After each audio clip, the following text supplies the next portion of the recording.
Part 3.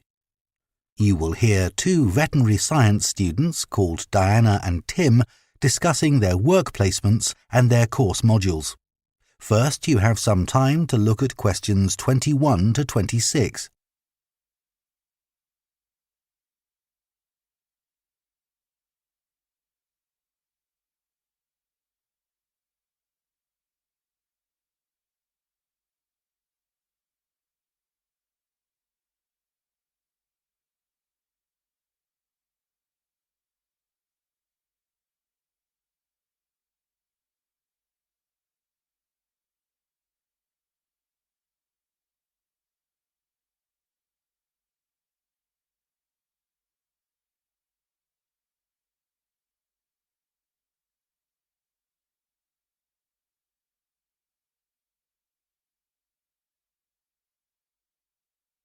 Now listen carefully and answer questions 21 to 26.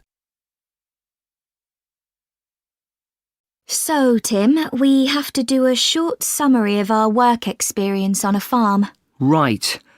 My farm was great, but arranging the work experience was hard. One problem was it was miles away and I don't drive.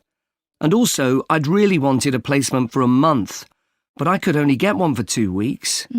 I was lucky. The farmer let me stay on the farm, so I didn't have to travel. But finding the right sort of farm to apply to wasn't easy. No, they don't seem to have websites, do they? I found mine through a friend of my mother's, but it wasn't easy. No.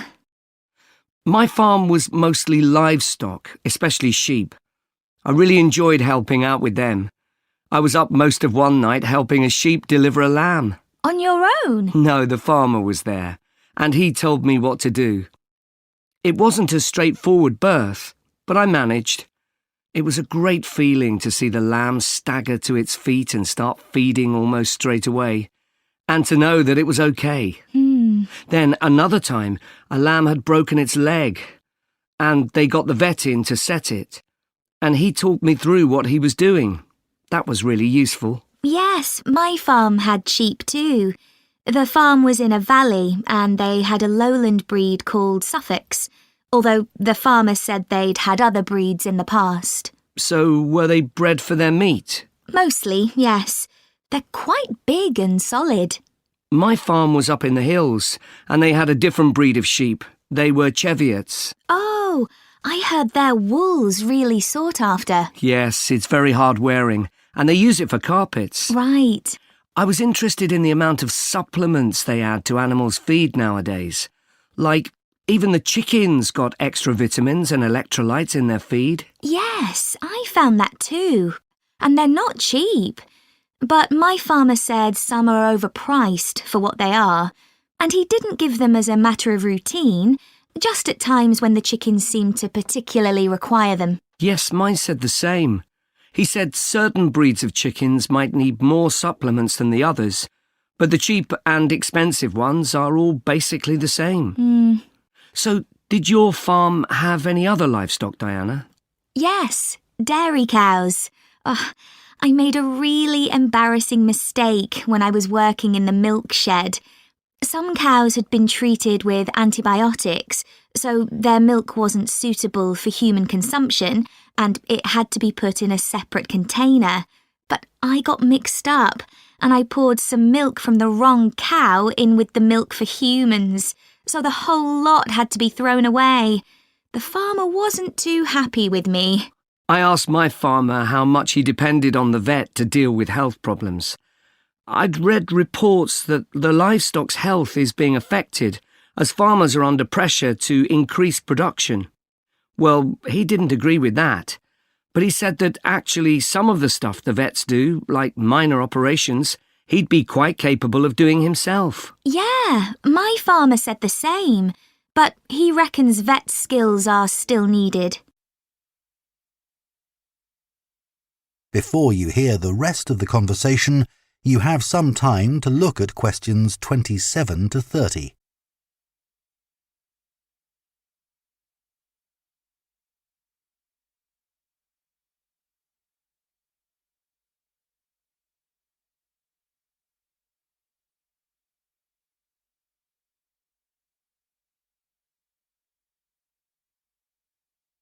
Now listen and answer questions 27 to 30. Now we've got to give a bit of feedback about last term's modules. Just short comments, apparently. Shall we do that now? OK, so medical terminology. Well, my heart sank when I saw that, especially right at the beginning of the course, and I did struggle with it. I thought it'd be hard, but actually I found it all quite straightforward. What did you think about diet and nutrition? OK, I suppose. Do you remember what they told us about pet food and the fact that there's such limited checking into whether or not it's contaminated? I mean, in comparison with the checks on food for humans, I thought that was terrible. I think the module that really impressed me was the animal disease one, when we looked at domesticated animals in different parts of the world, like camels and water buffalo and alpaca. The economies of so many countries depend on these, but scientists don't know much about the diseases that affect them. Yes. I thought they'd know a lot about ways of controlling and eradicating those diseases, but that's not the case at all. I loved the wildlife medication unit. Things like helping birds that have been caught in oil spills. That's something I hadn't thought about before. Yeah, I thought I might write my dissertation on something connected with that. Right. So, actually, I was thinking something along the same lines. That is the end of Part 3. You now have half a minute to check your answers to Part 3.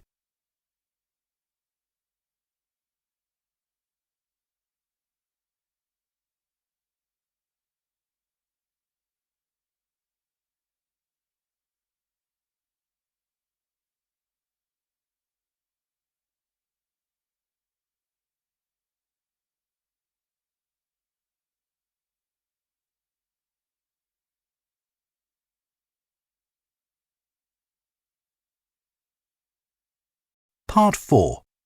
You will hear an anthropology student giving a presentation on spiral path designs known as labyrinths. First, you have some time to look at questions 31 to 40.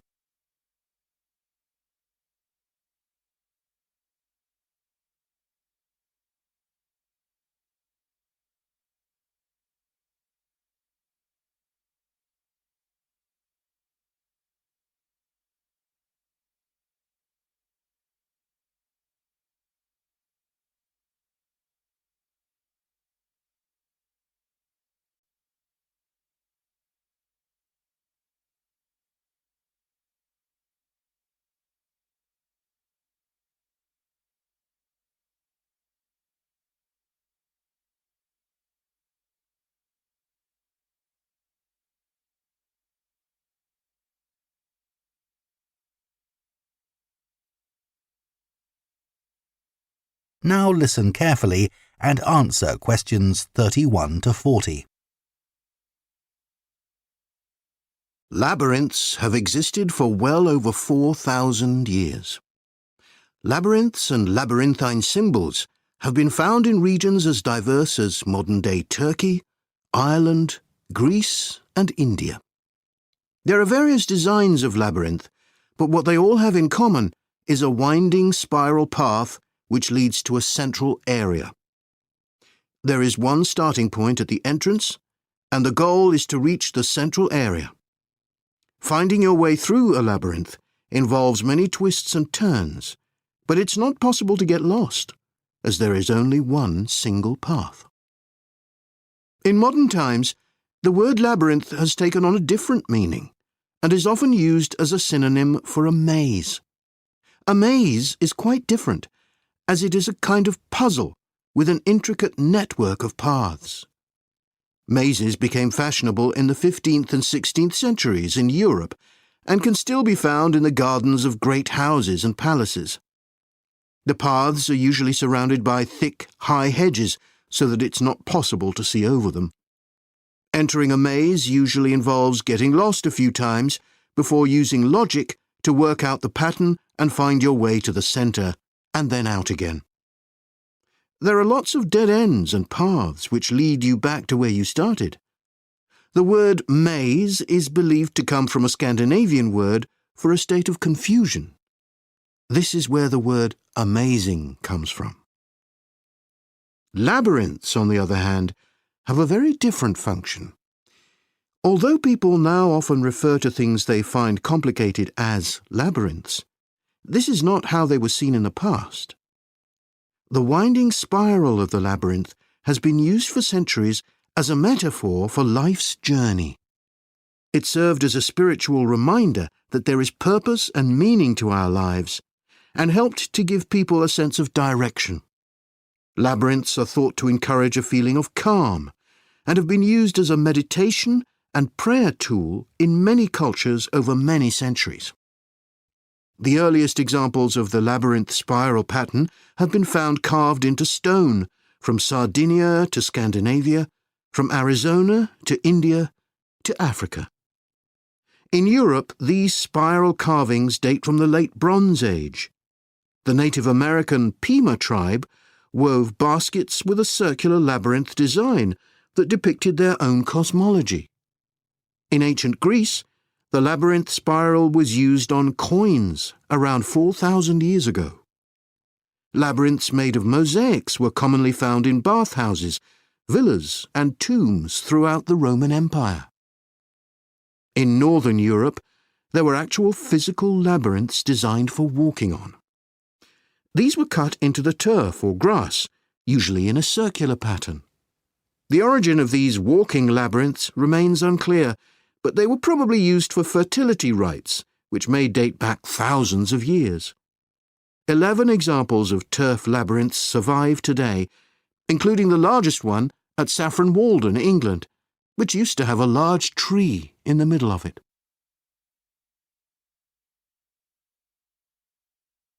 More recently, labyrinths have experienced something of a revival. Some believe that walking a labyrinth promotes healing and mindfulness, and there are those who believe in its emotional and physical benefits, which include slower breathing and a restored sense of balance and perspective. This idea has become so popular that labyrinths have been laid into the floors of spas, wellness centres, and even prisons in recent years. A pamphlet at Colorado Children's Hospital informs patients that walking a labyrinth can often calm people in the midst of a crisis. And apparently, it's not only patients who benefit. Many visitors find walking a labyrinth less stressful than sitting in a corridor or waiting room. Some doctors even walk the labyrinth during their breaks. In some hospitals, patients who can't walk can have a paper finger labyrinth brought to their bed. The science behind the theory is a little sketchy, but there are dozens of small-scale studies which support claims about the benefits of labyrinths.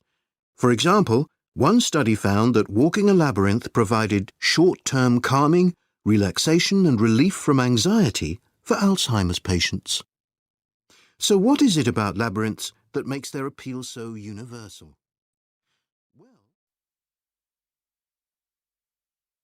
That is the end of Part 4. You now have 1 minute to check your answers to Part 4.